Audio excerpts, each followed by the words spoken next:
শাকিব খান বাংলাদেশের চলচ্চিত্র জগতের অন্যতম জনপ্রিয় অভিনেতা। তার আসল নাম মাসুদ রানা। তিনি ১৯৭৯ সালের ২৮শে মার্চ গোপালগঞ্জ জেলার মুকসুদপুর উপজেলায় জন্মগ্রহণ করেন। ছোটবেলা থেকেই অভিনয় ও নাচের প্রতি তার আগ্রহ ছিল। শাকিব খান ১৯৯৯ সালে অনন্ত ভালোবাসা চলচ্চিত্রের মাধ্যমে নায়ক হিসেবে আত্মপ্রকাশ করেন।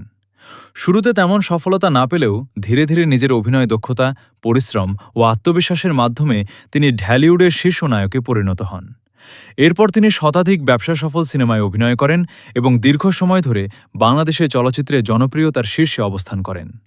তিনি বহুবার জাতীয় চলচ্চিত্র পুরস্কার সহ বিভিন্ন সম্মাননা অর্জন করেছেন।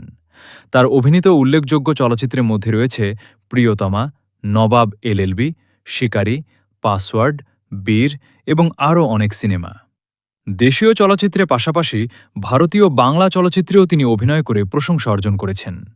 ব্যক্তিগত জীবনে শাকিব খান অভিনেত্রী অপু বিশ্বাস ও শবনম বুবলীর সঙ্গে সম্পর্কের কারণে বিভিন্ন সময় আলোচনায় ছিলেন। তবে ব্যক্তিগত জীবনে নানা বিতর্ক সত্ত্বেও তার অভিনয় জীবনের জনপ্রিয়তা কমেনি। বাংলাদেশে চলচ্চিত্র শিল্পকে নতুনভাবে দর্শকদের কাছে তুলে ধরতে শাকিব খানের অবদান গুরুত্বপূর্ণ। তার পরিশ্রম, অধ্যবসায় এবং অভিনয়ের প্রতি ভালোবাসা তাকে আজকের অবস্থানে পৌঁছে দিয়েছে।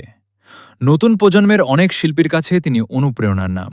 ঢালিউডের ইতিহাসে তিনি একজন সফল ও প্রভাবশালী অভিনেতা হিসেবে দীর্ঘদিন স্মরণীয় হয়ে থাকবেন।